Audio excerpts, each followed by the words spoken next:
get comfy. I've forgotten something. Hold on.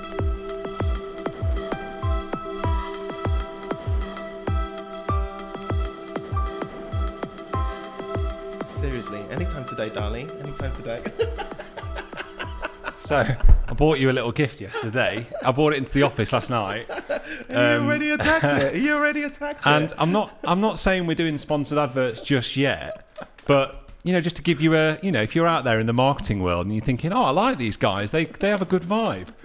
Maybe if Nestlé's Munchies wanted to pay us, I'd take payment in Munchies, would you, for now? I'm not sure. Yeah, so I'm not sure I'm there yet. I am sorry. I bought it in as a little gift for you this morning, and then whilst I was editing videos last night, I was like, I'm just going to try one. And I've eaten most of the pack. There's about 3 in there. The whole packet is pretty much gone. I've got that. Yeah. It did make me think, though, from a sponsoring point of view, it would be great to get Double Decker on board, wouldn't it? I think you should carry on with these. Double Docker Denver. Oh. I mean, if that's not a marketing strapline in terms of branding, I don't know what is. So we'll have those in a second for lunch, shall we? Yeah. Right. Which camera do you want to look at? Do you want to say hello to everybody? Yeah. Okay, great. Welcome to Another Idea Podcasts. Yep. This is. We should be a bit smoother at our intro now. We're on episode 5 or 6. Exactly. But we're still cutting our teeth. Yeah. But no, I'm dead excited about today. Yeah. Really buzzing. We've had a good couple of meetings this morning, haven't we? Yes, indeed. Little chats behind the scene, Yeah, just see talking how we about can things that are happening. Move the podcast forward and. Yep. And like we've said in other episodes, we kind of need you guys, the audience, to kind of help us a little bit with that and just sharing it. You can watch us on YouTube. You can subscribe. You can. We're going to be on TikTok. We've got an account. We're going to be on TikTok, we have Igor. an account. I set the account up yesterday. So yeah, TikTok's happening. Yeah. You'll find us on Instagram. Just please share it, comment, just add it to your stories. Anything you can do just to kind of get the wheels moving for us. Because we've spoken this morning about this, but we genuinely really believe in this product and brand that we're trying to build and the potential of it. And we are absolutely buzzing. We've already had chats this morning about the first few guests that are coming on board, which we're going to announce in the next few weeks. Yeah. And that's only going to grow. Yeah, that's it. And we truly are going all in. And as you said, we see the potential within it, really. So if we do this, we have to do it properly. We have to, we're diving in. We're diving in and investing our time, our money. And we only want to see things grow. And so, as you said, your input.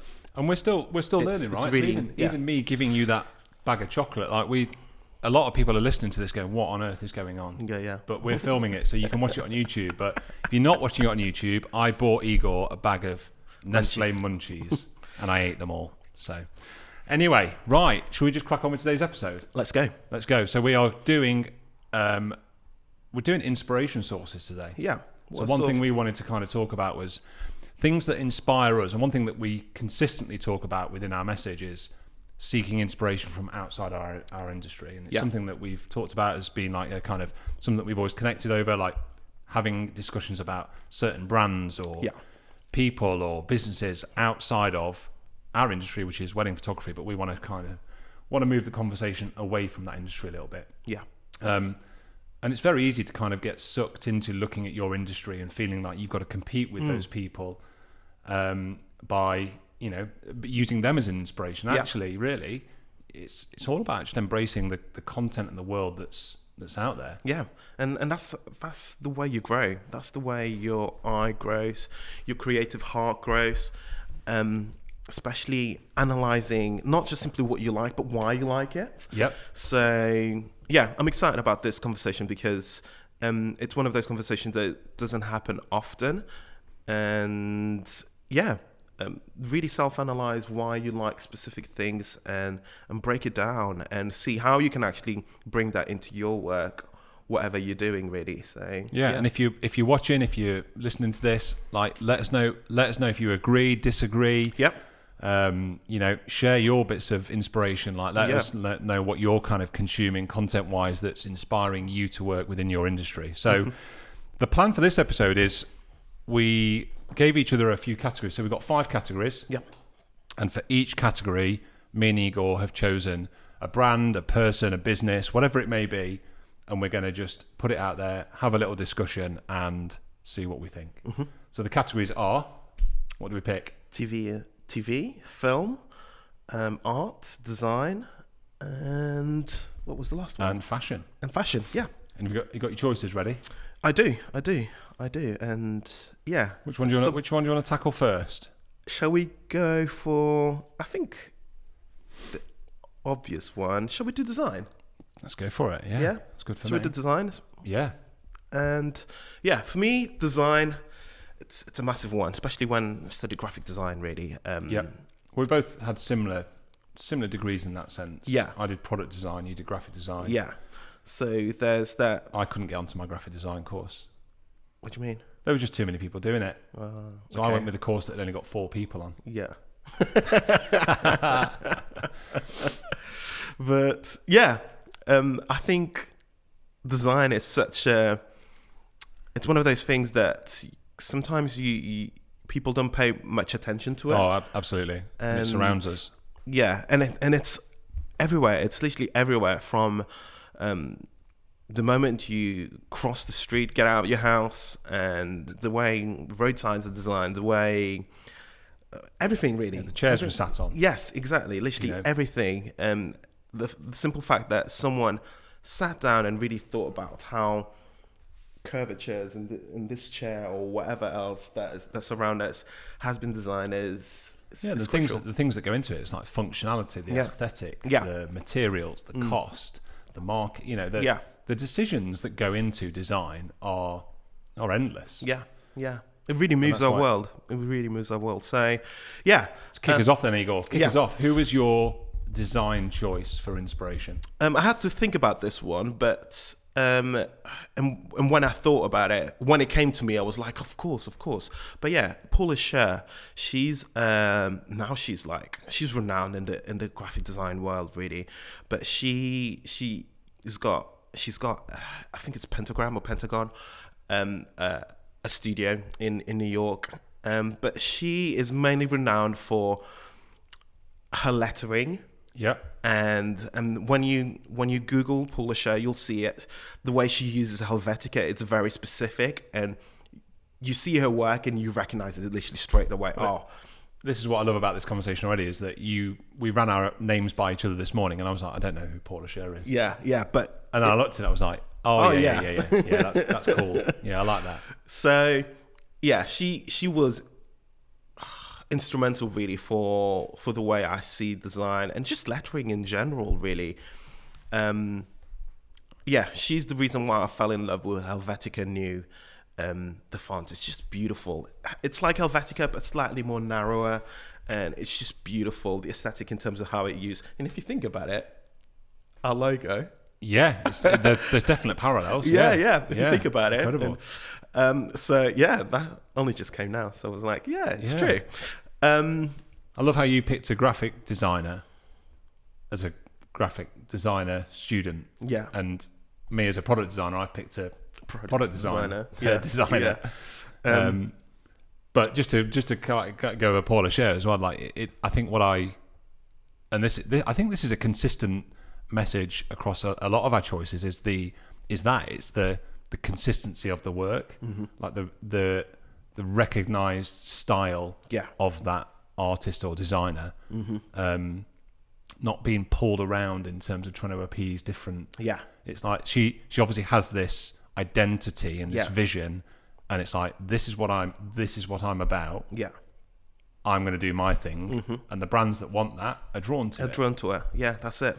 Unapologetic about it, and again, once you see her work, you literally, I'll recognize that anywhere because Paula Scher. Yeah, I'm not forgetting that name now. Yeah, she's amazing. What about you? So I've already given it away a little bit. I went with a product designer, and I suppose this is where our backgrounds obviously like kind of playing. Like, we're drawn to those kind of things, and obviously it took me back to being a student in product design, and I was looking at the big names like Alessi, and I think I've still got a big name, but like Alessi, Philip Stark, and some architects. But I went with Dieter Rams. Okay. I don't know. Did you know Dieter Rams when I mentioned this morning? No. Amazing. So Dieter Rams is a German industrial sort of minimalist designer, and I chose him really for a couple of reasons. The first was he was just way ahead of his time, way ahead. Like when you look at the products that he was designing in the 70s and the 80s for companies like Braun, they were just all about the function of the product and keeping it as simple and as clean as possible. And you look at products that he designed in that era, and then you compare it, alongside something like the iPod that came out in the early noughties, and you're like, he designed that. He was 30 years ahead of that. Yeah. It might not have been an iPod that he designed, but you can see the distinct parallels between the minimalism design that comes with it. Yeah. And I love that form of design, not overcomplicating something and just, really leaning into what the product's purpose is, what its purpose is. Yeah. And actually, I'm going to put it up on my phone, but if you've never heard of Dieter Rams, he has 10 principles for good design. I'm not going to read through the paragraphs of each one, but I'm going to give you the title for each one. And I just think these are really good. And the last one particularly, I absolutely love. And I'm just going to run through them. So good design is innovative. Good design makes a product useful. Good design is aesthetic. Good design makes a product understandable. Good design is unobtrusive. Good design is honest. Good design is long-lasting. Good design is thorough down to the last detail. Yeah. Good design is environmentally friendly. And then the last one, which I absolutely love, is good design is as little design as possible. Yeah. Yeah, that's it. It's so true, Dave. Yeah. So true, but that doesn't just go for design. It goes for...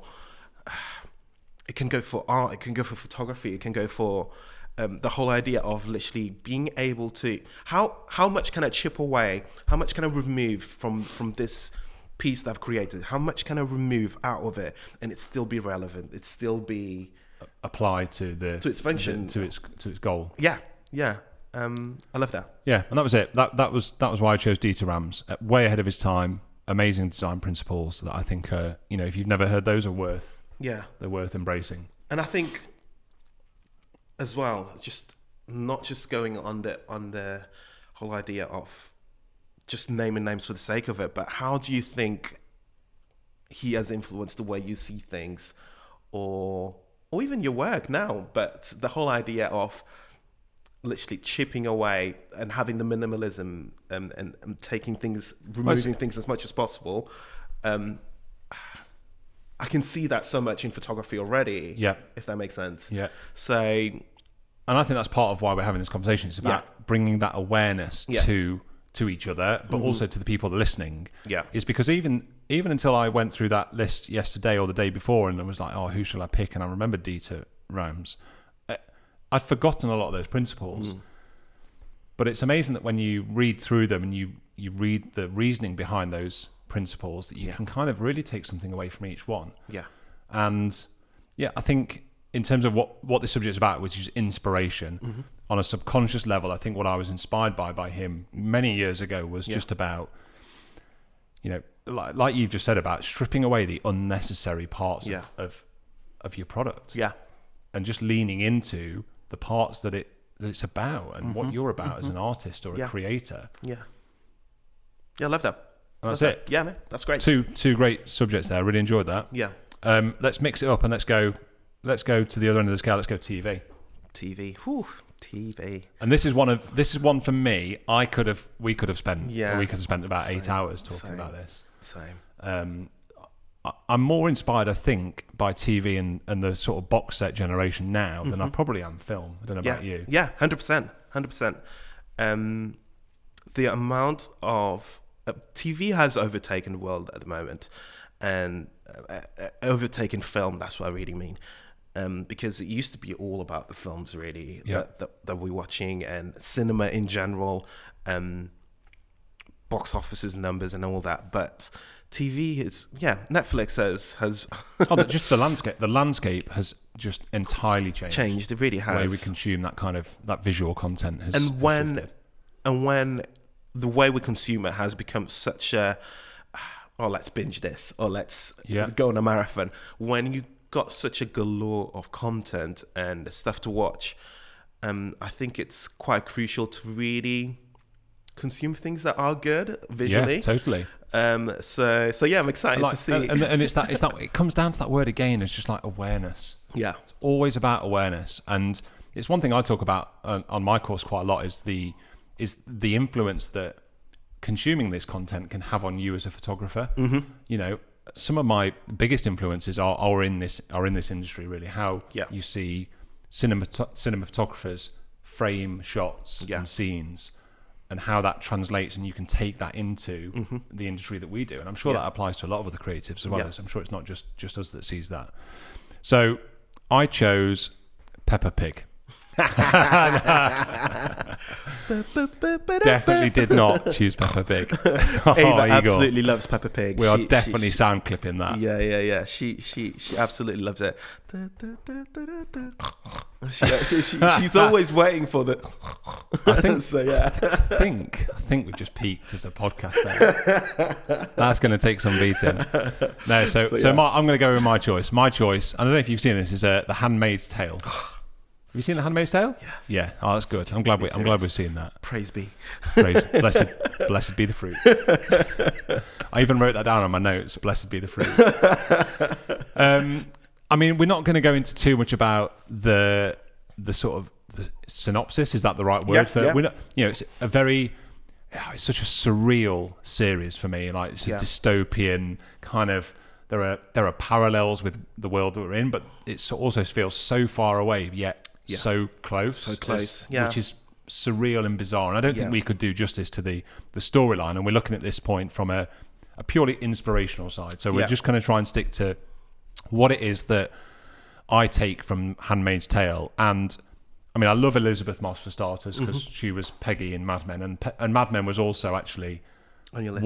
One of the 3 or 4 that was on my list. Yeah, I remember you speaking about Mad Men before. That was just everything for me. I loved Mad Men, and it actually was very close to topping this one. But I went with Handmaid's Tale because I would often watch episodes and I just get drawn into like the perspective, the way they use light, the framing of the scenes, just the symmetry, the cut, like just so much of the series that. Yeah, I get you. And what I love about The Handmaid's Tale as well is that literally when you were talking about it, the framing and everything else, they love to linger. They love to linger upon things. Yeah. And it makes you really appreciate the frame. It makes you really appreciate the light that you're seeing. It kind of, and it's almost like a bit uncomfortable, but which very much goes with the subject of it all and everything else. So, and from our industry point of view as well, I look at. I mean, you might think, God, how on earth can Handmaid's Tale apply to a wedding photographer? But when you watch some of the scenes, and you see like a wide shot of what's her name? What's June? June. She's just. I can just see her now, kind of sat in a window with the light pouring through. I can transfer that to a room at bridal prep, or they go close in on her face, and like you just said, they'll hold the frame and they'll hold it on her face, and you can see her expressions through that frame. Yeah. I'm like, again, that's just part of a wedding day. It might be speeches or something like that. There are so many little parts that I can take away and go, I love how they've done that. Yeah. That's inspired me to pick up a camera and go and shoot in a similar kind of aesthetic. Yeah.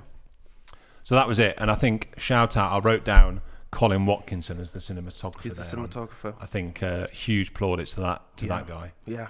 Amazing. Incredible work. And the grading as well. The grading is just ridiculous. Faultless. Yeah. It's just beautiful, beautiful, beautiful. Top that, Igor. I'm not going to be able to top it, no. But I had 2. I had Game of Thrones and Breaking Bad, really. But only, not necessarily from a visual aspect of it, but from the way they present their characters. They literally suck you in. And you want to find out more. You get emotionally invested within the characters. And I just love that. I just love the fact that they're able to really pull strings emotionally, and you really want to find out more. You want to look more, and it just made me think of a blog post. Literally, when we actually create blog posts for wedding or whatever, how we're pulling people in, how are we sort of like introducing keeping that interest. Exactly, keeping that interest. That's it, and within those two series, let's keep to one. Which one are you picking? Breaking Bad. Okay. Breaking Bad. Just the way that, they introduced Walter White, and he's sort of like an anti-hero, really. Yeah. You want him to win, but you know he's wrong. Yeah. Yeah. So can relate to that. yeah. So yeah. I think that just in terms of storytelling, the way they write it is just incredible, really. The whole relatability aspect of it it's incredible. So I think what strikes me most about Breaking Bad when I kind of visualize it in my head is just the distinct grading and the colors, and just that aesthetic. It is so unique to Breaking Bad. Yeah, it has such a clear identity. And I can see frames. I can see the desert. I can see the caravan in the desert. That's exactly I can see them in the caravan, and I can still see that now. And I think that's such an understated kind of. I suppose it's like a huge compliment to anybody working on that you can still visualize those scenes now. Yeah. And that was eight years ago since I probably watched Breaking Bad. Yeah. And I can still picture those scenes. That's incredible, really. Yeah. You made me think of something now. Again, we could literally sit down and just Ozark. Oh, I mean Ozark. Yeah, Ozark again was in my top 5. Yeah, Ozark is just darker, a bit moodier. Exactly. But again, great use of light. Yeah, it's just constantly with that sort of like blue. Yeah. Whereas Breaking Bad's very kind of insipid. It's like not sepia. It's kind of got that. Yeah, it's just like really punchy, rich orange. Yeah. Whereas Ozark is dark and bluish and greenish, and that's done on purpose. Yeah. And I love that. I love the fact that, literally like you said before, it's the consistency that you see throughout shots and just the visual identity. You know exactly. You know who it is. Yeah, that's it. Because we could put, for example, like show frames without subjects, without people. Yeah. Just show frames, and I would be able to tell you, like, this is from here, this is from Breaking Bad, this is from Ozark, and to be able to have that's beautiful. So, and that's a huge lesson, I think, for anybody starting out in any kind of creative industry is just really kind of staying true to what it is and this kind of goes for all of the 4 names or 4 things we've mentioned already, is that each single one of those has a clear identity and is consistent with that, regardless of anything else, that is their style, and they own it. They own it, completely own it. Yeah, great point. Where do you want to take it next? Let's move. Let's carry on, because since we're in this sort of like avenue now, let's go for film. Okay, go for it. When it comes to film, I love sci-fi. I absolutely love sci-fi. Yeah, and I love a movie. I love coming out of a movie, and it's still making me think. I'm still reminiscing upon things, not necessarily on shots, but. Just thinking about the plot and thinking about how it works in real life. So sci-fi, it's one of those things that I absolutely love. So I'm not the biggest sci-fi fan. Yeah, just to put a curveball out there. Yeah. Not, and this is going to upset a lot of people on here. I've got to be careful, haven't I? No, you're like, okay. Don't say it, Sam. Don't say it. It's okay. But I'm not really a Star Wars fan. Yeah. I'm just not. It's never been my bag. Absolutely. But I can appreciate it. I can see why people do. That's it. But you just made me think then as well. Like one of the films that didn't make my list, but it was close to, was Pan's Labyrinth, and it went on my list because I'm not a particular fan of fantasy. Yeah. That kind of. I know it's not kind of sci-fi, but it's that similar kind of sort of avenue, and. It was on there because that absolutely gripped me, and I was just completely fascinated by it, and the aesthetic and the characters and the bonkers world of Pan's Labyrinth. And I can't wait to sit down with Betsy and Buddy when they're a little bit older, because there are a few scenes that are a bit haunting. Yes, and watch it with them. But the fact that that did grip me so much, and it's from a genre that I wouldn't normally be drawn to, was kind of the reason it almost made it, but it didn't. So, what was your film? What was your sci-fi choice? I've got a few, but Interstellar is right at the top. Again, because of the characters. I love sci-fi with emotion. Okay. Yeah, I love sci-fi with a strong hold on emotion, and Interstellar is that to a core. Really, just you could describe it as very much the relationship between a father and daughter. Really, that's literally that's the whole premises of the movie in some ways, and wrap that around in terms of time travel and how it works. And yeah, I just love that. I love that. I love the fact that I have to think about what I'm watching, and then you get the emotional grip from it. So yeah. I haven't watched it, so I'm going to watch it tonight. Oh, please do. I'm going to watch it tonight. Tell me what you think about it. Okay, I'm going to have a glass of Portuguese red. Yeah. And I'm going to watch Interstellar. Yes. Yeah? Yes. Okay, cool.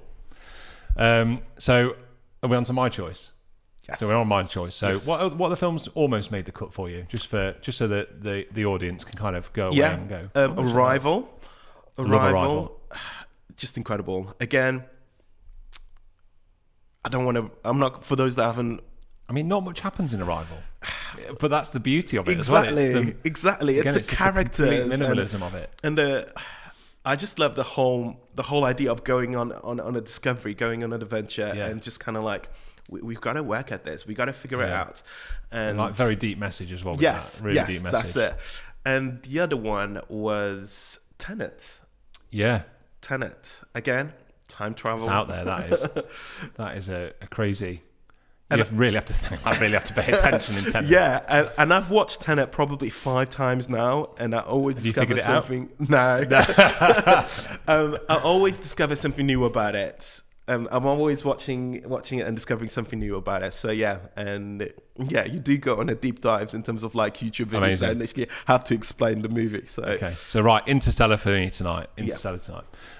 My choice, I ended up going with Whiplash. Oh, such a good movie.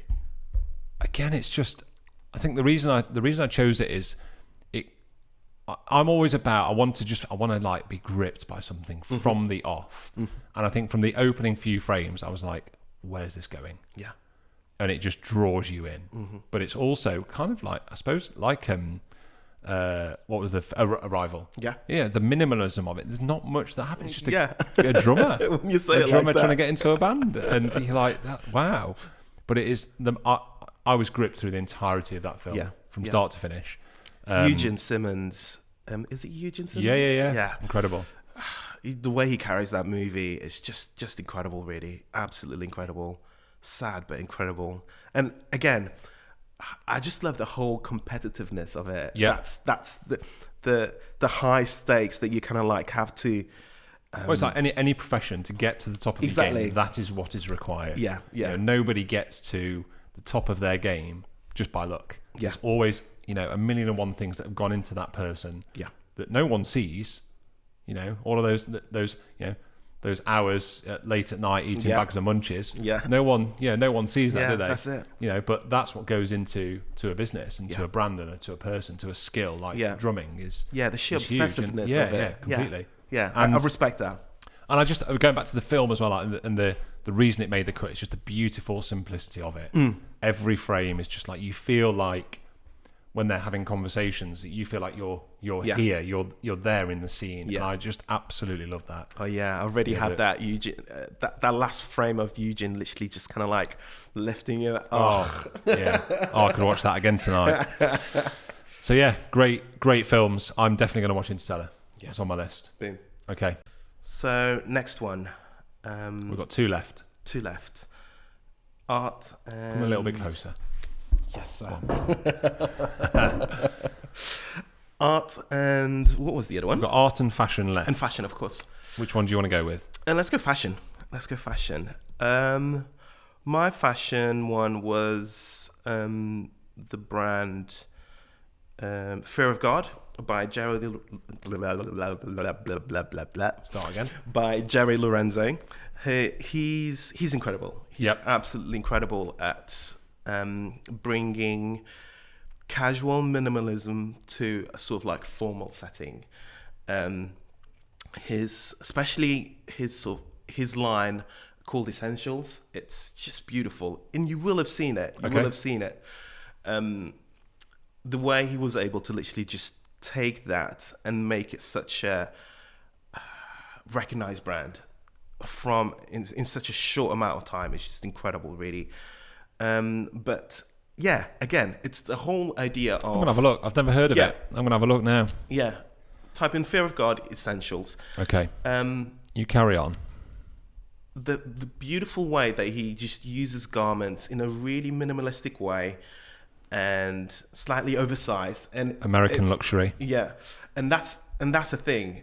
The whole idea of having oversized clothing that we kind of like seeing today really very much came from Gerald Lorenzo. Yeah, and that's beautiful. Yeah, and he's been really doing that for a good amount of years really, and then it sort of like trickles down towards the public market really. Yeah, but well, I think that's why fashion made the list for us, isn't it? Really, is that the level of creativity within the fashion industry is sometimes just astonishing, and you can see it as being a bit bonkers. But often, people that are in a fashion role or fashion, like paving the way for the fashion industry, they are often people that are ahead of their time.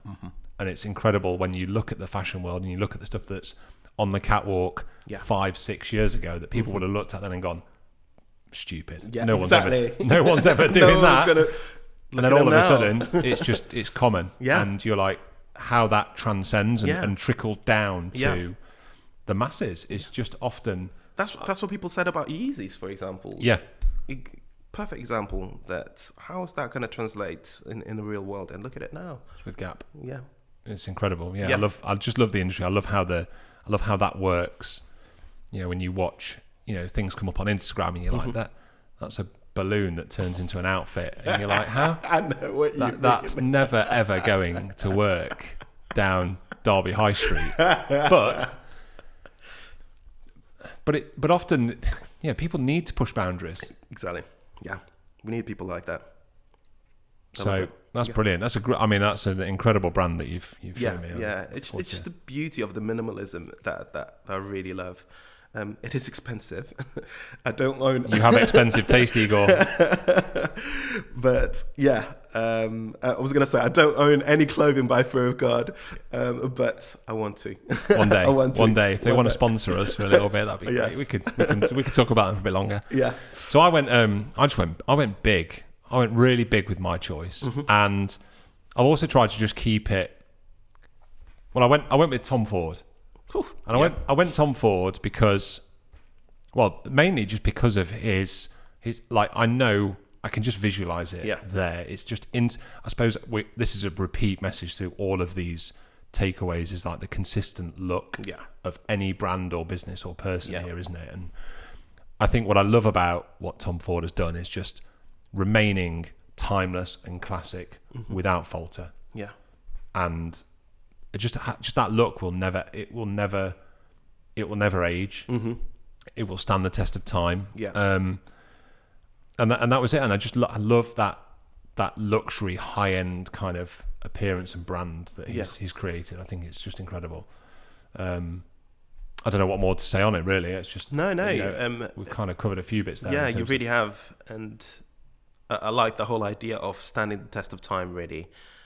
Because some certain things don't really, even though they have a specific visual language or a visual identity that you see that, yes, I know that what that is, but at the same time, will it stand the test of time? And in some ways, I don't know about you, I do think about this quite a lot in terms of like, how will my images be seen in like 20 years time? Or I think I've thought that from the first year or two of being in this industry.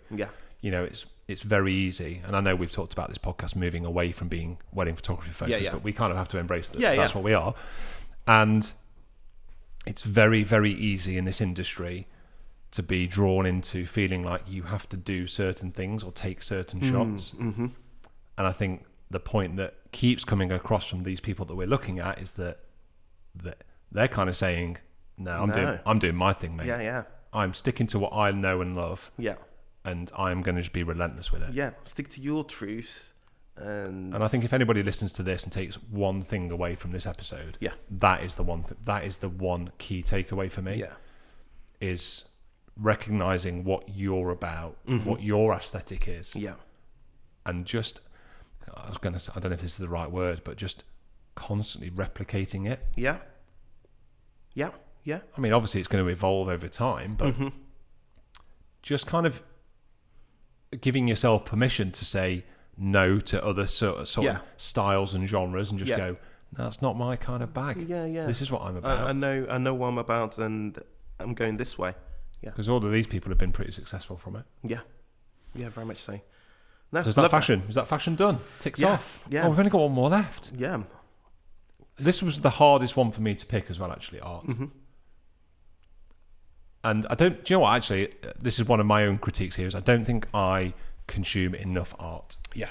I don't think I pay attention to enough. Yeah. I definitely follow people on Instagram that I'm like, I love.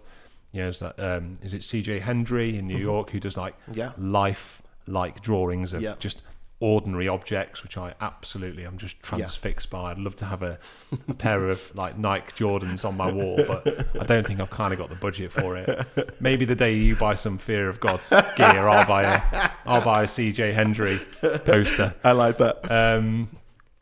And some ones that I've recently started following, like like Italian sculptors.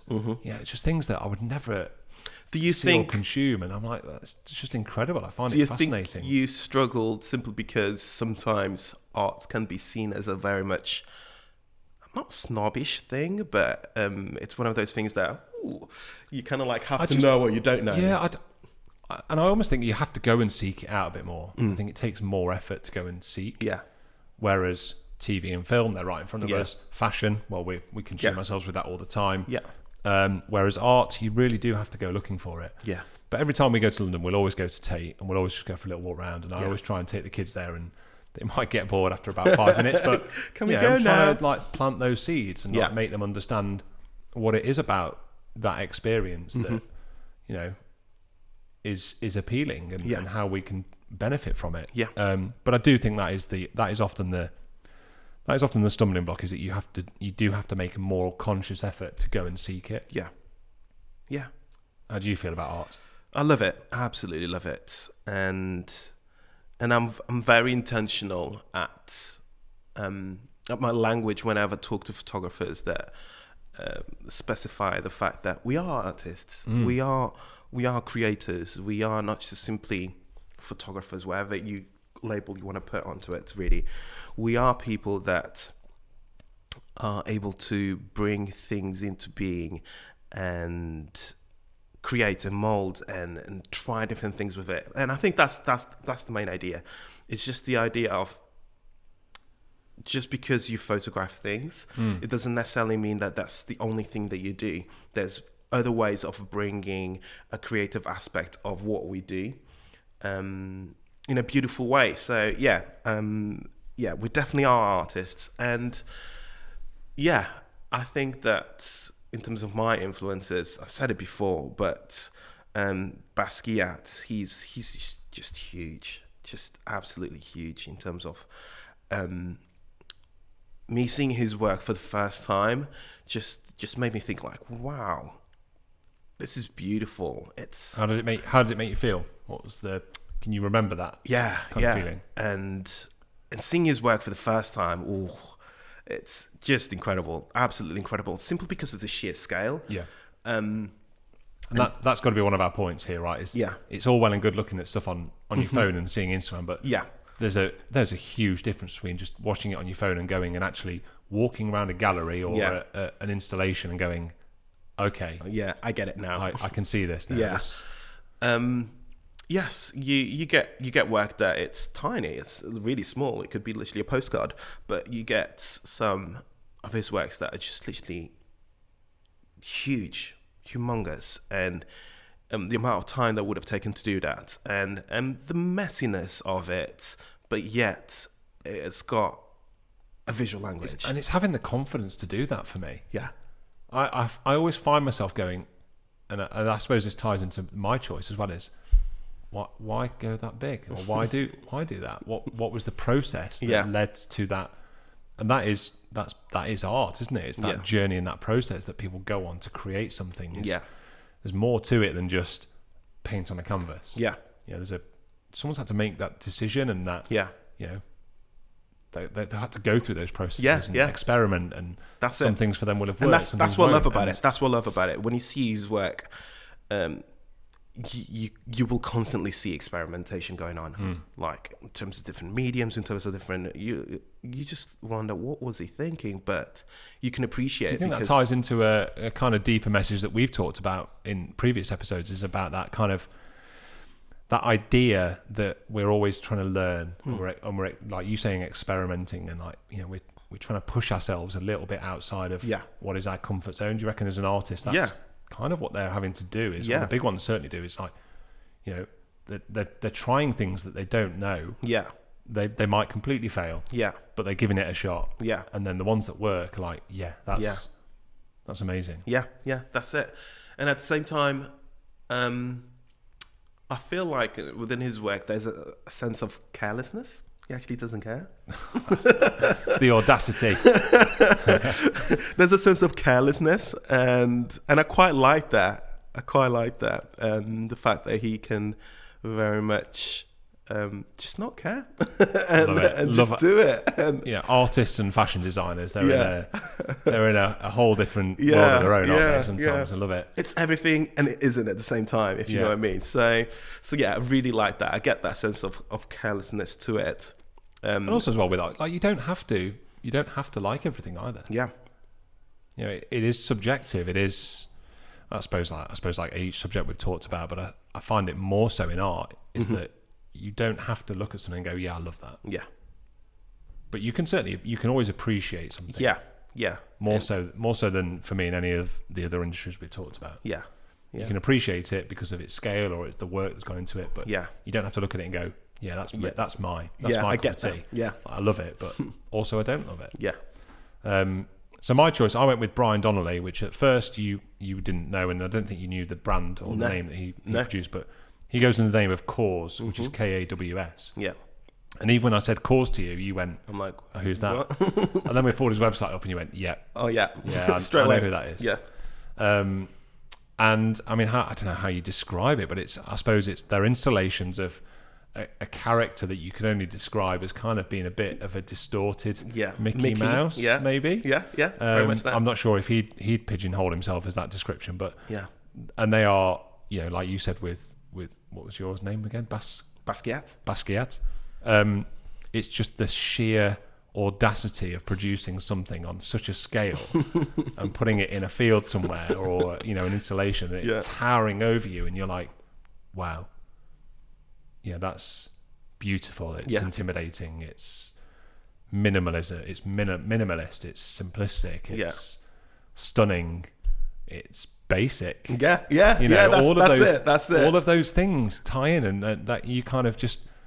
Again, I suppose this comes back to one of the early points we made. Is about having that awareness of like how you feel when you see it. And that I suppose is art, right? It's just being aware of how it makes you feel. And. Again, the whole idea of being able to literally strip away as much as possible of one thing and just literally, leave it. This is it. It's done. And I love the one thing I love about a lot of art, and maybe the other people we've talked about, is just and I suppose it comes back to Handmaid's Tale as well, as those polar opposites of something within the work, of it being, and like looking at Cause, of being something that's huge and bold, but also just a figure, and simple and basic, just a blob. It's just I just find it incredible. So we went to see one of his at Yorkshire Sculpture Park, and it was just incredible. I'm not sure what I take away from it from an inspiration point of view, and I think that was one of the questions that I put over his choice was, how does it inspire me?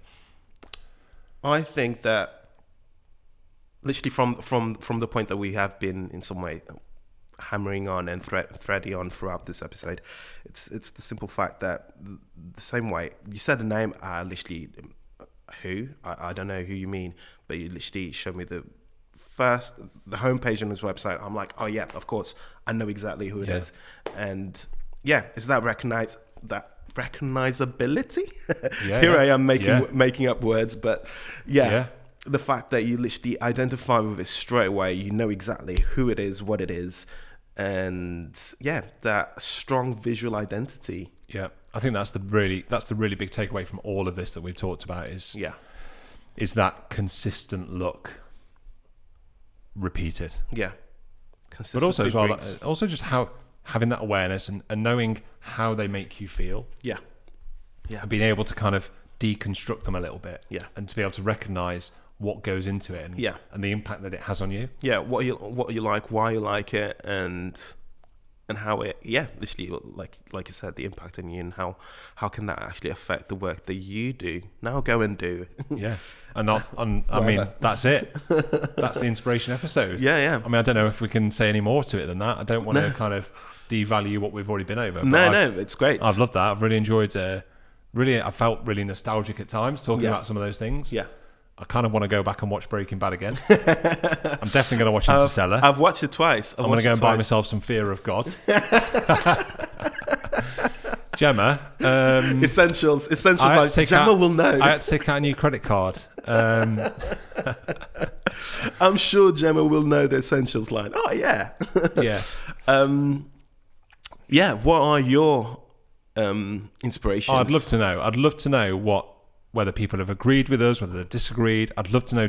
I'd really love to know that the TV and film ones. Yeah. I'd love for people to say, "This is my favourite series. This is my favourite film." And this is why. On Instagram, wherever it might be, or on YouTube in the comments. Yeah. So yeah, thank you very much. Loved it. Yeah, absolutely loved it. Great stuff. See you on the next one.